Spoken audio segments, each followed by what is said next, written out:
Happy New Year, everyone. I wanted to take the time today to not just do another deck build, but I wanted to go through one of my personal favorites and the one that you guys seem to be showing the most love towards. It has about 4,500 views at the moment of this recording, and I never thought it would get that many views. Honestly, I'm a bit shocked it's done that well. So I wanted to do more of a revision build for this one going into the new year. I have about 5 other decks I've already filmed, which will be going up, in pretty good succession. But I wanted to take the time today to upload this one, which I'm very happy with. So it has had some revisions. Now, bear in mind it is a pure deck build. You're not going to see anything crazy. You're not going to see play sets of all the hand traps like Nibiru and Ash Blossom. You're not going to see Appaloosa and whatnot in the extra deck. You're going to see Spirit Charmers. You're going to see Familiar Possess. That is all that's pretty much in this deck. There are some tech cards. Obviously, if you've seen the first video, you'll be a bit familiar with how this build is going to work. But I will run through it again. And I'll start off with the extra deck. So, firstly, we have Area, the Water Charmer Gentle, the Water one, Alsa, the Earth Charmer Immovable, the Earth one, Wind, the Wind Charmer Verdant, the Wind, Heater, the Fire Charmer Ablaze, and the new one, which has come out since the last deck build, is Lina, the Light Charmer Lustrious. She's obviously the best one. Basically, the only reason you run these is to get a monster from your opponent's graveyard, essentially, of the same attribute. So, Heat will get Fire, Wind will get Wind, Else will get Earth, and Area will get Water. Light being the strongest attribute of all of these. Obviously, it depends on the matchup. If you're going against Salamangreats, obviously Fire is going to be a strong one. But in general, Light is a very strong attribute. So Lina is going to be a very good addition for the extra deck. It definitely now makes it a bit more viable in terms of actually using it, because honestly, I don't use these a whole bunch. Dark, the Dark Charmer, did get announced in the OCG, and he'll definitely be coming to the TCG at some point. When, I don't know. But he'll definitely be up there with Lina and Dark are going to be the go-to in the extra deck. So making it a little bit more viable if you do want to go into the extra deck a bit more. Now, going into the main deck, it's pretty much the same as it was before. I don't think I've made any changes in terms of the monsters. Basically, 2 of all of the Familiar Possess, because we basically run them like beat sticks. 2 of each. We don't run Lina, the light Familiar Possess, because we run 2 copies of Fairy Tale Luna and 1 copy of Rochka. Some people run playsets of Luna instead of the one Rochka.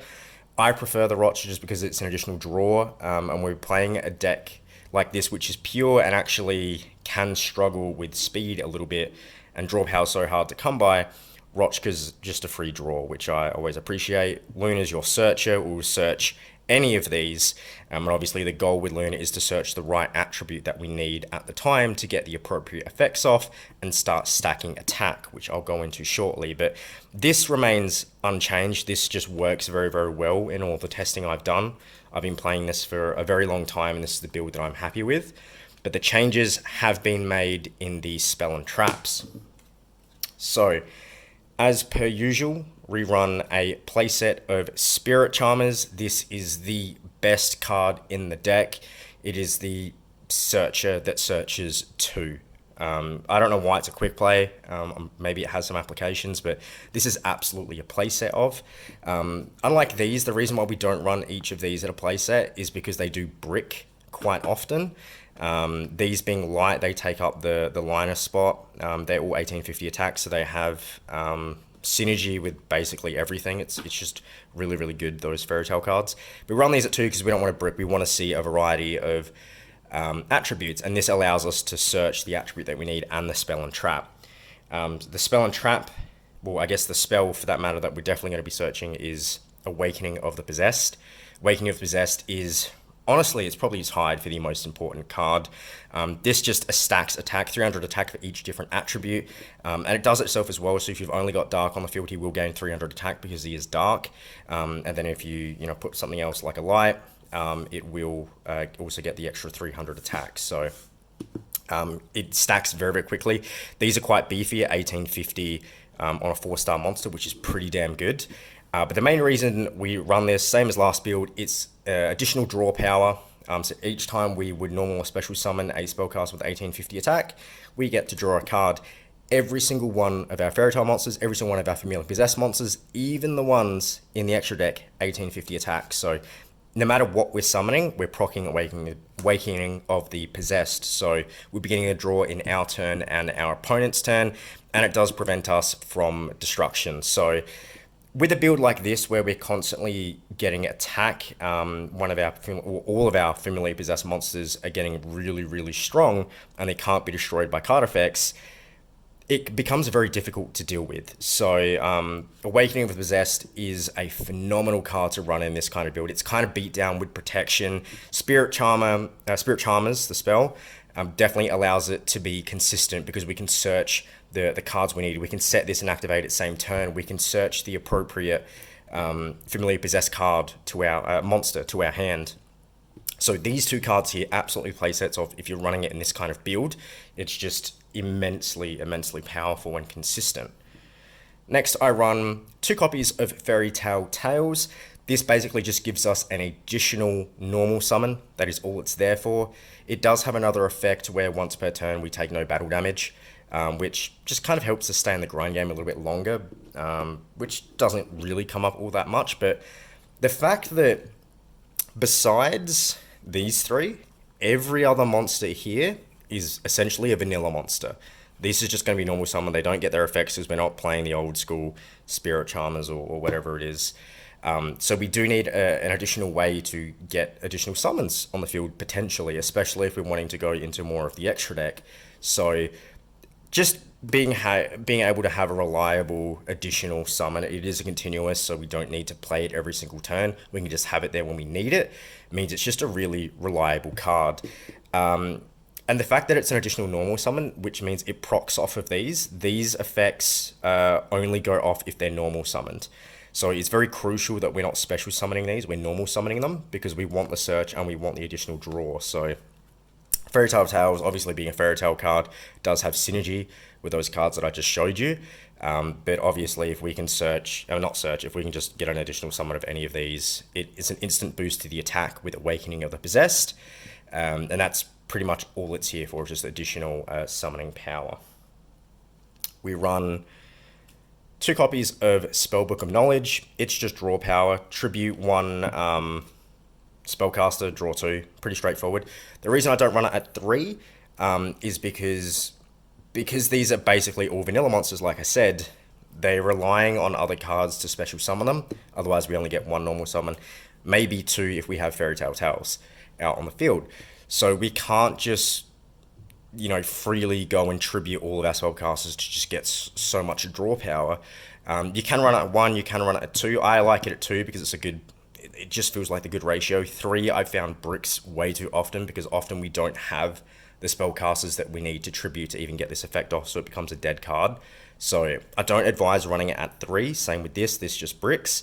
I feel like 2 is the probably the best ratio to run this card at. Run 2 copies of Magical Dimension. This I don't believe was in the first build, but I've absolutely grown to love this card.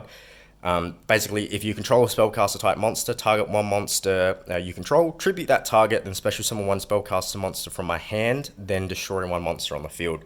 So the reason I love this is because it does 2 things. It synergizes very, very well. Obviously, all of our monsters are spellcaster monsters. So no matter what we have on the field, we're going to be able to activate Magical Dimension. It's a quick play, so we can use it in our turn, chain it off something, or we can play it as a trap if we need to. But the important thing is, with Fairy Tale Luna getting us the right search to the hand, with Awakening Possess having draw power, Spellbook of Knowledge having draw power, Spirit Charmers being the searcher, we should always have spellcasters in the hand to summon, which means Magical Dimension is live. If we use it in our opponent's turn, and we have this on the field, it guarantees us an additional search as well. So it's just synergy all around the board, and we get to destroy a card. So not only do we get to proc Awakening of the Possessed, we get to destroy a card. which is basically why I run this. If we didn't have Awakening of the Possessed, I wouldn't run Magical Dimension. It just wouldn't have that same impact. But being able to draw a card and destroy a card, I mean, in a slow kind of deck like this, that if you time that right, that's immensely powerful. And it's also non-targeting as well. It just says destroy one card on the field. So non-targeting removal is always strong. We run one copy of Monster Reborn. Obviously, we're limited to summoning power, so just being able to summon the right monster that we want from our graveyard or our opponent's graveyard is super powerful. So Monster Reborn, pretty self-explanatory. Run two copies of Twin Twisters just to get rid of pesty back row. When your opponent starts to go up against a build like this, they start understanding that if they negate a summon, which is pivotal to us, if we definitely need a draw and we need to summon for that, and they solemn that, for example, solemns are extremely powerful in a meta where most of the decks you're playing are kind of pure variants like you're seeing right now, and the rest of the deck builds we've got. A Solemn Warning or a Solemn Strike or a Solemn Judgment can be absolutely brutal if it's timed right. Twin Twisters is just scared to get rid of it. That's all it's there for, is to get rid of that back row that you're a bit unsure of. So you can play a bit more freely that way. Last spell is Secret Village of the Spellcasters. Now, a lot of you guys have been giving a lot of feedback towards the last one. A lot of the stuff that you guys have said has been absolutely lovely, and I appreciate it. And I always welcome feedback and some other tips to how I can improve this deck, because it's one of my favorite archetypes. A lot of you guys didn't like Grand Spirit Ichiran. I agree. I don't think it's a great card. It's a semi-decent card at best. Secret Village of the Spellcasters is obviously the better field spell if you're running pure Spellcasters. But the issue I have with Secret Village of the Spellcasters is we can't turbo out like a lot of these other pure variants can. If you're going up against Lyrilisk does like 10 different things in quick succession. We do maybe 2 to 3 things tops, and we can be stopped quite easily if it's timed properly and your opponent knows what they're doing against us. So if we have Secret Village of the Spellcasters out and we go to make our summon in hopes to proc, so maybe Awakening of the Possessed, for example, and if they negate this summon, we're now locked out of spells. And the spells in this deck are what make it playable. Awakening Possessed we need on the field. We need to activate our Spirit Charmers to get the constant card advantage in our hand. So Secret Village can actually bite us. It's quite risky running it in a build like this. I do prefer it. Being able to lock your opponent out of spells completely is extremely powerful, but it is risky considering early on, if our opponent knows what they're doing, they can get rid of our spellcasters and lock us out of spells entirely. So that is a scary thing. But I do want to keep this aside because there is a reason why I actually definitely did want to pop this in instead of Ichiran. I've just found much better use out of Secret Village of the Spellcasters than Ichiran, because I found a replacement which is much better as a tech card. So I'm going to leave that there. Now we're going to go into the traps, and these are new as well. Obviously this isn't a playset of Possessed partnerships. It's just an additional special summon from our hand or graveyard of a spellcaster, essentially, which procs Awakening of the Possessed. And if we control 2 or more different attributes, we get to pop a card on the field. So it's just summoning power, which leads into draw power, which leads into destruction power. So Possessed Partnerships is extremely good. I adore it. We run one copy of Unpossessed. I think Unpossessed is okay. It gives us a little bit of an attack boost, but mainly we run it because if one of our familiar possessed monsters gets destroyed, we can just special summon a different one from the deck, which again may proc Awakening of the Possessed. So Unpossessed just has really good synergy. This can also recur this, so I definitely don't think this is more than a one-of. It definitely bricks way too easy, so yeah, just a one-of is absolutely fine. You can search it if you absolutely need to. 2 copies of Dark Renewal. Dark Renewal is basically just forces your opponent to tribute the monster that they've got. So we tribute one, they tribute one, and then we get to special summon one. So Dark Renewal just really good. Any kind of non-destruction removal is also extremely powerful. So Dark Renewal is just a really, really good tech card to have in. Now, the trap card, which is definitely new, which we didn't have last time, is 2 copies of Underdog. I've mentioned in the last deck build that if you can run Skill Drain and Mind Drain to kind of help not have to deal with those pesky Ash Blossoms, or Skill Drain, of course, because these are all essentially vanilla monsters except the Fairy Tale monsters. Skill Drain is extremely good because all of a sudden every monster on the field is a vanilla monster, and Mind Drain, I believe it is one that basically no hand traps. You know, no Ash Blossoms, no Ghost Spell, whatever. Underdog is extremely good, and I actually prefer this. All it does is during our turn, negate our opponent's face-up monster effects. During our opponent's turn, negate our face-up monster effects. That is all it does as a continuous trap. And it sounds like it's a bad catch, where during our opponent's turn, our monster effects don't go off. Well, guess what? We only have 3 monsters in the deck that actually have effects. These are only going to go off in our turn. Yes, Luna has a bounce in our opponent's turn. No, it's not that good. In all honesty, it doesn't come up that often. You're going to be using Luna for the search in this build. So the fact we get these effects off in our turn when we summon them, so we don't suffer the consequences of Underdog, and it just allows us so much advantage. Like, not many decks can use Underdog, which is why it's such a cheap card. And I definitely think running a sort of 2 of is immensely powerful. 3 might brick, but Underdog is just an immensely powerful card in this build, which is the reason I wanted to run Secret Village over Ichiram. If we're already negating our opponent's monster effects in our turn, we don't need Ichiram. We really, really don't. Secret Village, if we can lock them out of monster effects in our turn and lock them out of spell cards, we're in a really good spot. And if our monsters just keep on getting stronger and stronger, we're going to attack for game. And we have interruptions like the Possessed Partnerships, like the Dark Renewal, like the, what was that other card I had? It was Magical Dimension. You know, we've got ways to interact with our opponent. And I've said it in the last video, Warrock has almost 0 interaction with your opponent in their turn. This absolutely has interaction with our opponent, but Underdog allows us more advantage. Secret Village, if we can get it, more advantage. So this build allows us to go into just a bit more of consistency, but locking our opponent down and preventing them from stopping us.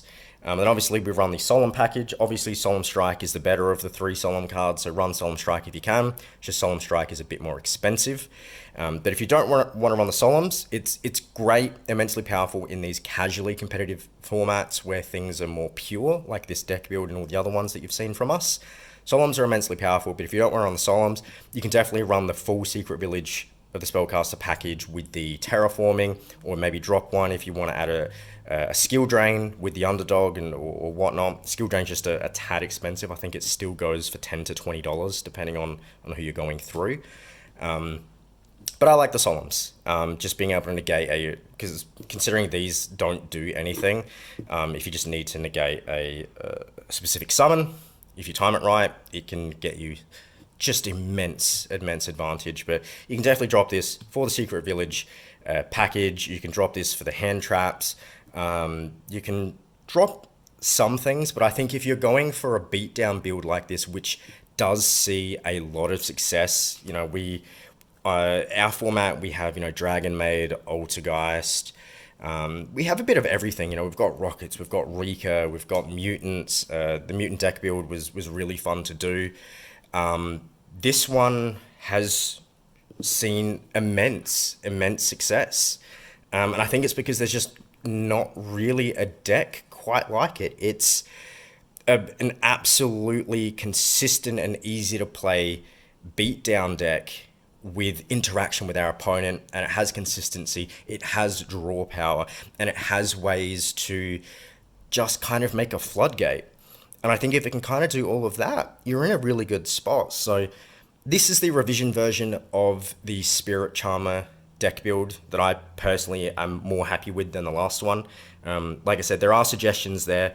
The one I do want to mention, so I actually run pretty much, I do have others on the way, but I prefer to run playsets of all of these, purely for the fact that I like to run Pot of Extravagance.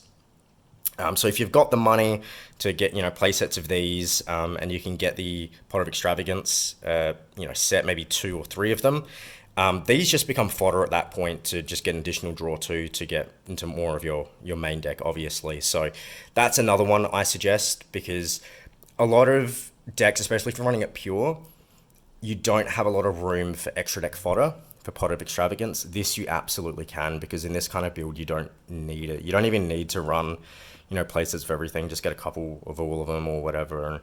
And yeah, you can have just a lot more draw power. So there's a lot you can do with this, and you can tweak it however you want. This is the build that I'm super happy with, but like I said, keep leaving comments telling me what you guys would prefer to see in this kind of deck, or if there's anything you would like to add to it. This is definitely an upgraded version. I feel like this is so much better than the other build I've done. So let me know what you guys think, and we'll have more content for you guys shortly. Thank you.